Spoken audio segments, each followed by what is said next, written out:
নমস্কার বন্ধুরা, আমি সৌরভ আর আপনারা আজ শুনতে চলেছেন লেখক পূজা চক্রবর্তীর কলমে মূর্তি। তাহলে চটপট কানে হেডফোনটা লাগিয়ে ফেলুন আর শুনতে থাকুন আমাদের আজকের ভয়াবহ গল্পটি।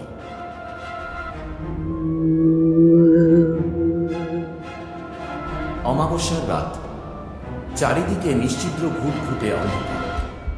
আর এই ঘন অন্ধকারের মধ্যে গভীর জঙ্গলের মধ্যে এদিক থেকে ওদিকে দিকভ্রান্তের মতো প্রাণপণে ছুটছে একটি লোক, যেন কোনো কিছুর হাত থেকে পালিয়ে বাঁচার শেষ চেষ্টা করছে, যেন এটিই তার বাঁচার শেষ সুযোগ। কিন্তু হঠাৎই কিছু একটার সাথে পা আটকে সজোরে মাটিতে পড়ে যায় লোকটি। কোনো বট গাছের শেকটে পা আটকে যাওয়ায় পড়ে গেছে সে। হাঁটুর দিকটা বেশ জ্বলছে তার। এবার লোকটি আস্তে আস্তে হাঁটুর দিকটায় হাত দেয় আর বুঝতে পারে এভাবে পড়ে যাওয়ায় হাঁটুর নিচটা বেশ অনেকটাই কেটে গিয়েছে আর তার হাত ভিজে উঠেছে তাজা রক্তে। এবার কোনো এক অজানা আতঙ্কে আটকে ওঠে লোকটা আর মনে মনে বলতে থাকে, এ কি হলো? আর বোধ হয় শেষ রক্ষা হলো না। এতক্ষণ না বুঝতে পারলেও এবার রক্তের গন্ধে সে তো ঠিকই আমাকে খুঁজে ফেলবে। না, আর বসে থাকা যাবে না, আমাকে উঠতেই হবে।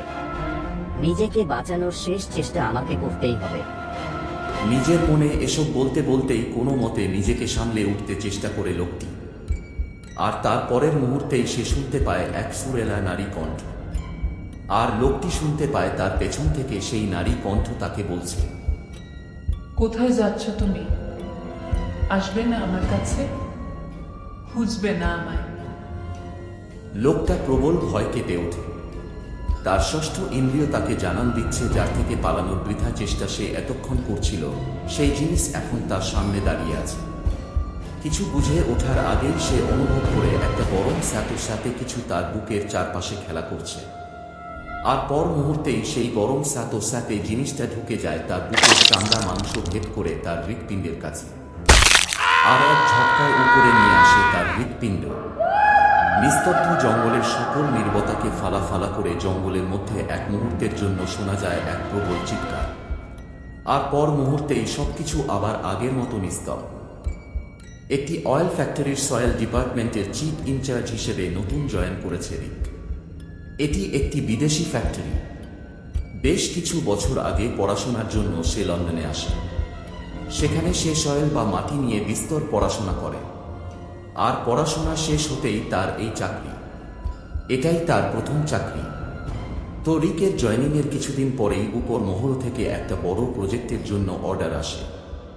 রিক যেহেতু সয়েল ডিপার্টমেন্টের চিফ ইনচার্জ, তাই কোম্পানি থেকে আগামীকাল তাকে একটি মাটি খনন দলের ইনচার্জ হিসেবে সেখান থেকে বেশ দূরে থাকা একটি জঙ্গলে যাওয়ার নির্দেশ দেওয়া হয়। তাই সে সেদিন রাতে একটু তাড়াতাড়ি বাড়িতে ফিরে আগামীকালের জন্য সব গোছগাছ করে রাতের খাবার খেয়ে দ্রুত ঘুমিয়ে পড়ে। রাতে সে হঠাৎ স্বপ্ন দেখে একটা গভীর জঙ্গল। কেউ একজন হাতে করে কাপড়ে মোড়া কিছু একটা নিয়ে খুব জোরে ছুটছে, যেন কোনো কিছু থেকে পালাচ্ছে। আর বিট বিট করে কি যেন বলছে। এটুকু দেখেই ঘুমটা ভেঙে যায় তার। ঘুম ভেঙে উঠে তার এরকম অদ্ভুত স্বপ্নের কারণ সে বুঝতে পারে না। আর তখনই তার রুমে থাকা বড় দেওয়াল ঘড়িটার দিকে তাকিয়ে সে বুঝতে পারে ভোর 6টা বাজে। কাজের জন্য সময় মতো তাকে আজ ওখানে পৌঁছতে হবে। তাই এসব বিষয় নিয়ে আর বেশি চিন্তা না করে বিছানা ছেড়ে উঠে রেডি হতে চলে যায় রিক। এরপর তার কাজের জন্য যথাসময় তার দলটির অন্য সবার সাথে জঙ্গলে চলে যায়। রিক এমনিতে খুব মিশুক আর বিচক্ষণ প্রকৃতির ছেলে, তাই তার টিমের অন্যান্য সদস্যদের সাথেও আলাপ জমাতে তার খুব বেশি বেগ পেতে হলো না। রিক যেহেতু নতুন, তাই এইবার টিমে রিকের সাহায্যের জন্য রিকের সাথে মিস্টার রিচার্ডকে পাঠানো হয়েছে। মধ্যবয়সী হাস্যোজ্জ্বল একজন লোক মিস্টার রিচার্ড। রিকের সাথে মিশতে মিস্টার রিচার্ডেরও খুব বেশি সময় লাগে না।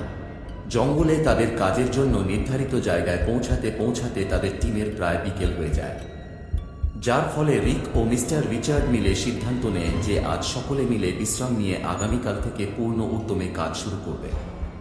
সেই অনুযায়ী গাড়ি থেকে নেমে যে যার মতো নিজেদের থাকার জায়গায় চলে যায়। এই প্রজেক্টে শ্রমিকদের থাকার ব্যবস্থা করা হয়েছে তাদের প্রজেক্ট স্পট থেকে একটু দূরে জঙ্গলের বাইরে। আর জঙ্গল ছাড়িয়ে বেশ কিছুটা দূরে একটা একতলা বাড়িতে মিস্টার রিচার্ড আর রিকের থাকার ব্যবস্থা করা হয়েছে কোম্পানি থেকে। আর সেখানে তাদের রান্না বান্নার জন্য একজন স্থানীয় লোক ঠিক করা হয়েছে। শ্রমিকদের জঙ্গলের বাইরে তাদের ক্যাম্পে নামিয়ে দিয়ে গাড়ি নিয়ে মিস্টার রিচার্ড আর রিক তাদের বাড়িতে পৌঁছালো। সেখানে গিয়ে তারা দেখলেন একজন মাঝবয়সী লোক তাদের জন্য বাড়ির ভেতরে অপেক্ষা করছে। মিস্টার রিচার্ড ও রিককে বাড়ির মধ্যে ঢুকতে দেখে লোকটি মুখে একটা লম্বা হাসি টেনে তাদের দিকে এগিয়ে আসে। এরপর লোকটি তাদের সাথে কুশল বিনিময় এবং টুকটাক কথা শেষ করতে করতে মিস্টার রিচার্ড আর রিককে তাদের ঘর দেখিয়ে দিয়ে বলেন, আপনারা ফ্রেশ হয়ে নিন, আমি সামনের ঘরে আপনাদের রাতের খাবারের বন্দোবস্ত করছি। এটুকু বলেই লোকটা তার কাজে চলে যায়। কিছুক্ষণ পর রিক ফ্রেশ হয়ে সামনের ঘরে চলে আসে। সে দেখে মিস্টার রিচার্ড তার আগেই সেখানে চলে গেছেন আর তার জন্য অপেক্ষা করছেন। এরপর তারা একসাথে খাওয়া শুরু করে।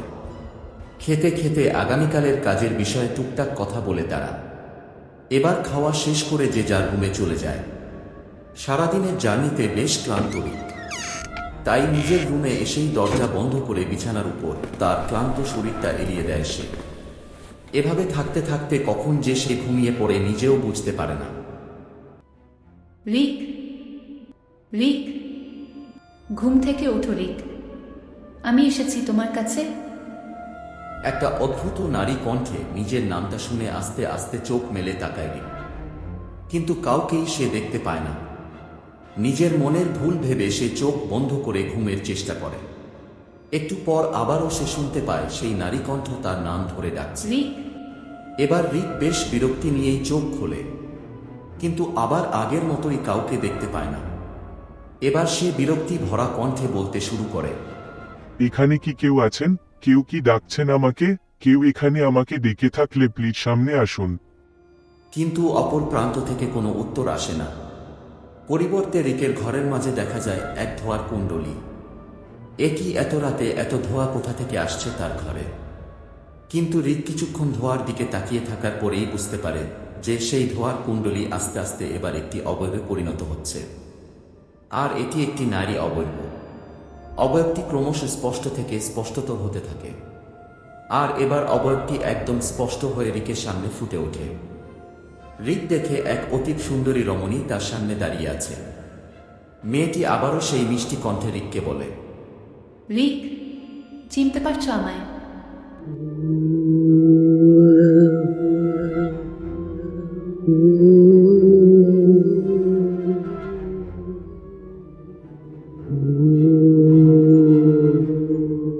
তো আমাদের আজকের গল্পটি কেমন লাগলো কমেন্ট করে জানাতে ভুলবেন না।